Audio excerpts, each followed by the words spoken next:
You've also got to be very pleased as a fellow USC Trojan to see what's happening with Sam Darnold and what he's doing for your team and what you guys are doing collectively. Can you walk me through what you saw when he first arrived and what you're seeing right now and how those two moments might connect in any way, shape, or form? Leonard? Yeah, definitely. I mean, our connection from USC and our connection from the Jets, we had a little bit of crossover on the Jets as well. So I got to see him come in as a rookie. And I remember I wasn't around him as long. I got traded that same year, I believe. But it's just really amazing to see him grow as a leader, his maturity, his discipline. I just see the same guy every single day. And I'm not just saying this. This is like one of the best quarterbacks I've been around in terms of his process. Every time I see him on the airplane or wherever it is, he looks like he's watching film. He's working with the receivers. He's just constantly trying to find small details to get better. And I think it's showing. I mean, he's playing some of his best ball right now. And it's just great to see him lead the team, lead the offense. Yeah, and again, seeing him in college, and then obviously seeing him in the pros, you were witnessing when he was in college. I'm sure rooting for the Trojans from where you were, Leonard, right? Watching those highs and then being there when he showed up with the Jets and seeing the potential lows and watching him go through his career. Now, here you are, you're in year 11. He's in now with his fourth different team right now, making it.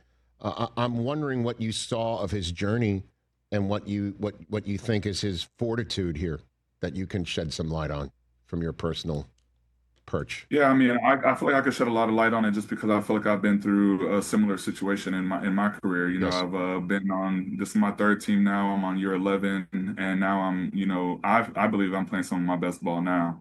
And I've seen the same journey for Sam, where he started off on the Jets and got traded around and was kind of looked past, and guys were undervaluing him and things of that nature. And I think he's that type of process and time in the league just creates humility and just creates a work ethic that I think Sam has right now. And obviously, when he's operating the offense, you're on the sideline, maybe doing your thing on a tablet or with a coach or with your teammates.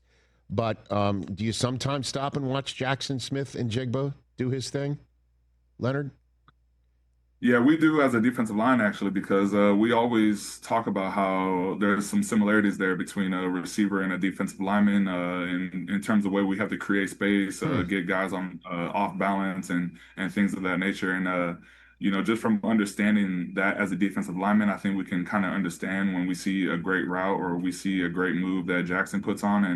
And he's been incredible to watch. I mean, and it makes our job a lot easier as well, because we know when we go to the sideline, we see third down and things like that when we're on the sideline, and we just, we have a lot of faith in our team that they're going to get the first down with 11 out there on the field, and he's just unstoppable right now. He is. I mean, he's got over 1,000 yards through 9 games. He's really threatening a Calvin type season, and then for him to do it after DK winds up in Pittsburgh, and it's now his role, right? Fair or unfair? We all understand the way things sometimes get portrayed in the media. I'm wondering what your perspective is from that point of view of how he's been able to do it in just 9 games of being the man there.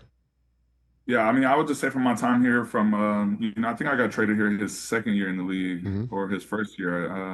Can't remember, but from the time I've been around him, I could just tell that he takes on his role just to 100%. I think he was fully okay with being wide receiver 2 or 3 and was like fully soaking up all the information he could from the guys in front of him, like Tyler Lockett and DK. And, he's just 100% in his role. And now that they, bumped him to the number 1 receiver and he's the guy, it's like he's, again, like leaning 100% into that role, and he's very capable. And I think he did a good job of just taking in as much information as possible from those guys that were here while he was here. Hey, you made it all the way to the end. Thanks for that. Check us out every single day streaming live on Disney Plus and the ESPN app 12 to 3 Eastern.